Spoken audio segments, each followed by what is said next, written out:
বিশ্ব দরবারে প্রতিনিধিত্ব করতে চলেছ।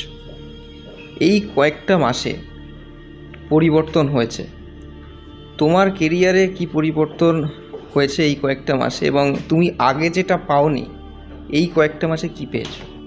পাল্টেছে বলছে অনেক কিছুই পাল্টেছে। যেমন আমি এখন অল চ্যাম্পিয়নশিপে সিলেকশন পেয়েছি। এখন অনেক কিছুই তো চেঞ্জ হয়েছে, তো আশা রাখছি যদি আমি মেডেল পাই, চেষ্টা করবো মেডেল দেওয়ার, তাহলে চেঞ্জ হতে পারে, হয়তো আমাকে রিসিভ করতে যাবে, হতে পারে, আশা তো থাকছে। এই যে আমার লং টাইম টার্গেট আছে, আমার অলিম্পিক খেলার ইচ্ছা আছে, ওখানে মেডেল নেওয়ার। আর অল চ্যাম্পিয়নশিপে আমি সিলেকশন পেয়েছি, তো আমি চেষ্টা করব ওখানে, আমার যেহেতু টিম গেম আছে, একা দেওয়া তো সম্ভব নয়, আমরা চারজনকেই ভালো করতে হবে, তারপরে আমরা কোনো একটা ফলে ঢুকবো।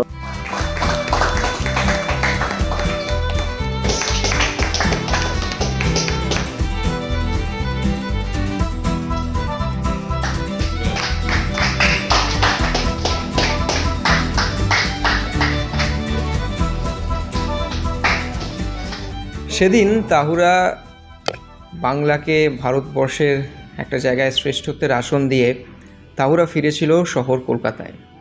সেদিন তাহুরার জন্য বিমানবন্দরে কাউকে দেখা যায়নি। তারপর আমরা পৌঁছে গিয়েছিলাম ভাঙড়ের সেই একচিলতে ঘরে, যেখানে তাহুরার বাড়ি। সেই ভাঙড়ের জনবাসীর প্রত্যেকের উচ্ছ্বাস উদ্দীপনা আপনারা প্রত্যেকে দেখেছেন। আর আজ আমরা যেখানে রয়েছি সেটাও একটা ইতিহাসের সামনে। বাংলার হয়ে, বাংলার একমাত্র প্রতিনিধি হয়ে বিশ্বর দরবারে প্রতিনিধি করতে চলেছে তাহুরা খাতুন। এবং আমরা এই মুহূর্তে রয়েছি স্পোর্টস অথরিটি অফ ইন্ডিয়ার হাউসে, এবং কলকাতায় এই সাইয়ের মাঠেই তাহুরা প্র্যাকটিস করে, অনুশীলন করে, এবং বাংলাকে রিপ্রেজেন্ট করতে এই মুহূর্তে ও চলেছে বিশ্বের দরবারে। তাহুরা, আরও একবার তোমাকে স্বাগত এক্সট্রা বাংলায়। Thank you. এই কয়েকটা মাসে, এই 2-3 মাসে কি পাল্টেছে? পাল্টেছে বলছে অনেক কিছুই পাল্টেছে। যেমন আমি এখন অল চ্যাম্পিয়নশিপে সিলেকশন পেয়েছি, লাস্ট কম্পিটিশান খেলে এসেছিলাম এশিয়ান, ওটার পরে আমি অল চ্যাম্পিয়নশিপ সিলেকশন পেয়েছি। তারপরে মাঝখানে প্র্যাকটিস চলছিল, তারপরে আমার স্টেট মিট ছিল, স্টেট মিটেও আমি ভালো রেজাল্ট করেছি। আমার 400-এ আমি আমার বেস্ট দিয়েছি, এবং সেটাতে আমি গোল্ড পেয়েছি, এবং ওটাতে মিড রেকর্ডও হয়েছে। এবং তারপর আমরা যেটা ছবি দেখেছিলাম, মাননীয় রাজ্যের ক্রীড়ামন্ত্রী ইন্দ্রনীল খাঁয়ের সঙ্গে তুমি দেখা করেছিলে। কি কথা হয়েছিল একটু যদি বলো। স্যারের সাথে তো অনেক কথাই হয়েছে। স্যারকে যেহেতু আমি কিছু আবেদন রেখেছিলাম স্যারের কাছে, যেহেতু আমাদের স্পোর্টসে ওয়েস্ট বেঙ্গলে এখন চাকরি নেই বা কোনো আমাদের আর্থিকভাবে সাহায্য হয় না, তো আমি স্যারকে বলেছিলাম, স্যার সেটা দেখবে বলেছেন। ইভেন আমি দেখলাম আগের দিনকে মনে হয় বাজেটও পাস্ট হয়েছে, তো দেখলাম যে খেলাধুলা নিয়ে অনেক কিছুই করছে। এবং বাংলা থেকে একমাত্র মেয়ে হিসেবে এবং একমাত্র অ্যাথলিট হিসেবে এই জায়গাটায় বিশ্বের দরবারে সুযোগ পাওয়া, তোমার টার্গেট কী থাকবে এখনো পর্যন্ত?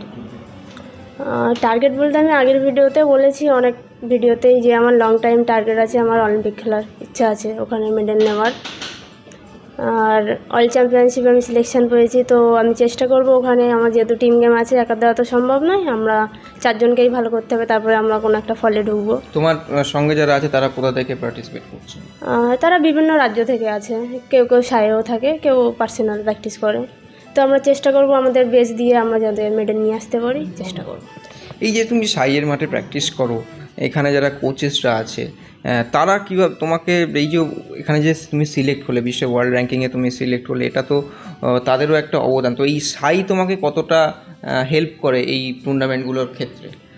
হেল্প বলতে পুরো হেল্পটাই আমি সাই থেকেই পাই। আমি বিগত 4-5 বছর ধরে সাইয়ে আছি, আমার যতটুকু হেল্প আমি সাই থেকেই পাই। ইভেন আমি এখানে থাকি হোস্টেলে থেকে, সব কিছু আমার নিউট্রিশন থেকে শুরু করে সব কিছুই আমার এখান থেকেই হয়। হেল্প বলতে স্যাররা আছে, যেমন সঞ্জয় স্যার আছেন, সঞ্জয় স্যারের কাছে আমি বিগত 4 বছর ধরে প্র্যাকটিস করেছি। তারপরে এখন আমার কোচ চেঞ্জ হয়েছে, জসপাল সিং, তো স্যারেদের অবদান অনেকটাই বেশি আছে। তার আগে আমি করেছিলাম তরুণ স্যারের কাছে। আর মেন আমার এখানে আসা, সায়ে সিলেকশন হওয়া, কল্যাণ চৌধুরী, ওনার হাত ধরে আমার এখানে আসা। আমি বাড়িতে যখন করতাম, তারপরে আমার এখানে আসা, প্র্যাকটিস স্টার্ট করা, উনিই আমাকে নিয়ে এসেছিলেন। তারপরে ওনার কাছে প্র্যাকটিস করার পরে আমি সায়ে ট্রায়াল দিই, তারপরে হচ্ছে কি আমি সাঁয়ে চান্স পাই, তো ওনার অবদানও আছে। আর আমি সঞ্জয় স্যারের কাছে করেছি 3-4 বছর, ওনার অবদানটাও আছে। এখন যে স্যারের কাছে করছি জসপাল সিং, ওনার অবদানও আছে।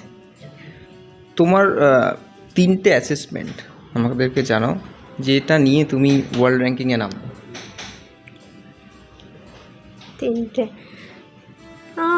চেষ্টা করবো বেচ দেওয়ার। 3টে ওভাবে তো আমি বলতে পারছি না, এখন ট্রাই করবো বেচ দেওয়ার। ভাঙড়ের ওই মাঠের অনুশীলন মনে পড়বে যখন বিশ্ব দরবারে তুমি প্রতিনিধিত্ব করবে বাংলার হয়ে? অবশ্যই গ্রাউন্ড লেভেল থেকে আমার ওঠা, ওখান দিয়েই আমার প্র্যাকটিস জার্নি স্টার্ট। ওনাদেরও হাত আছে, আমি যাদের কাছে প্রথম করতাম বাকবুল ইসলাম, রাতুল নাহার, তাদেরও হাত আছে। তারাই আমার ছোটোবেলা থেকে প্রিপেয়ার করেছে বা ওখানে আমি প্র্যাকটিস করেছি, ওনার হাত ধরে আমি বড় হয়েছি, ওনাদের অবদানটাও আছে। লাস্ট 3 মাসে আমাদের বাংলায় অনেক কিছু পরিবর্তন হয়েছে, সরকার পরিবর্তন হয়েছে, অনেক কিছু পরিবর্তন হয়েছে। তুমি এর আগেও অ্যাথলেটিক্সে ছিলে, এর পরেও আছো এবং বিশ্ব দরবারে প্রতিনিধিত্ব করতে চলেছো। এই কয়েকটা মাসে পরিবর্তন হয়েছে, তোমার কেরিয়ারে কি পরিবর্তন হয়েছে এই কয়েকটা মাসে, এবং তুমি আগে যেটা পাওনি এই কয়েকটা মাসে কি পেয়েছো? কেরিয়ারে পরিবর্তন বলতে আমার যেটা টার্গেট ছিল আমি ইন্টারন্যাশনাল খেলবো বা সেখানে মেডেল নিয়ে আসবো, ওয়ার্ল্ড চ্যাম্পিয়নশিপ খেলারও স্বপ্ন ছিল, সেটাও পূরণ হচ্ছে। 3 মাসে বলতে আমার এই স্বপ্নগুলো চেঞ্জ হয়েছে, পূরণ হয়েছে। আগেও তো তুমি মেডেল পেয়েছো। হ্যাঁ, আগে আমি ন্যাশনাল মেডেল পেয়েছি, ন্যাশনালে বহু ন্যাশনালে আমার মেডেল আছে, খেলো ইন্ডিয়াতে মেডেল আছে। আর এবারে যখন, আমি জানি তুমি টাচ করে দিচ্ছ, যাই হোক, এবারে যখন আসবে, এবারে যখন ফিরবে, দেখো ভারতকে, বাংলার একজন মেয়ে হিসেবে মানে রিপ্রেজেন্ট করা ভারতের হয়ে এবং বিশ্ব দরবারে, সেটাই তো একটা অ্যাচিভমেন্ট। মেডেলটা আসুক, তোমার অ্যাচিভমেন্টের মধ্যে থাকবে, মেডেলটা আসবে কি আসবে সেটা তো তোমার বেস্ট দেওয়ার ফলে। তুমি কি এক্সপেক্ট করবে এবারে যখন ফিরবে? এখন অনেক কিছুই তো চেঞ্জ হয়েছে, তো আশা রাখছি যদি আমি মেডেল পাই, চেষ্টা করবো মেডেল দেওয়ার, তাহলে চেঞ্জ হতে পারে, হয়তো আমাকে রিসিভ করতে যাবে, হতে পারে, আশা তো থাকছে। এবং অলিম্পিকের জন্য নিজে কীভাবে তৈরি করছো? যেমন আমার 10টা বছর লেগে গেছে আমার স্বপ্নটাকে পূরণ করতে। আমি ছোট থেকেই খেলাধুলো করি, 10 বছর পরে গিয়ে আমি আমার ইন্টারন্যাশনাল অ্যাচিভ করেছি। তো সেটা করার জন্য, অলিম্পিক যাওয়ার জন্য আমার অনেক টাইম লাগবে, সেটা আমি চেষ্টা করব আস্তে আস্তে ধীরে ধীরে, যেমন প্র্যাকটিস করছি সেভাবেই করতে থাকবো, একদিন না একদিন সফল নিশ্চয়ই হব। এটুকুই থাক, এবং যখন তাহুরা ফিরবে আমরা আবার ওর সঙ্গে হয়তো কথা বলবো। এবং বাংলার মেয়ে হিসাবে আপনাদেরকে আরও একবার বললাম যে বাংলার একমাত্র প্রতিনিধি হয়ে বিশ্বের দরবারে প্রতিনিধি করতে চলেছেন ভাঙড়ের তাহুরা। আমাদের পক্ষ থেকে অনেক শুভেচ্ছা থাকবে, এবং সাইয়ের মাঠে ও নিয়মিত প্র্যাকটিস করে এবং এখান থেকেই ও কিন্তু বিশ্ব দরবারে বাংলাকে প্রতিনিধিত্ব করতে চলেছে। অনেক অনেক ধন্যবাদ, অনেক শুভকামনা তোমার জন্য। Thank you. Extra time.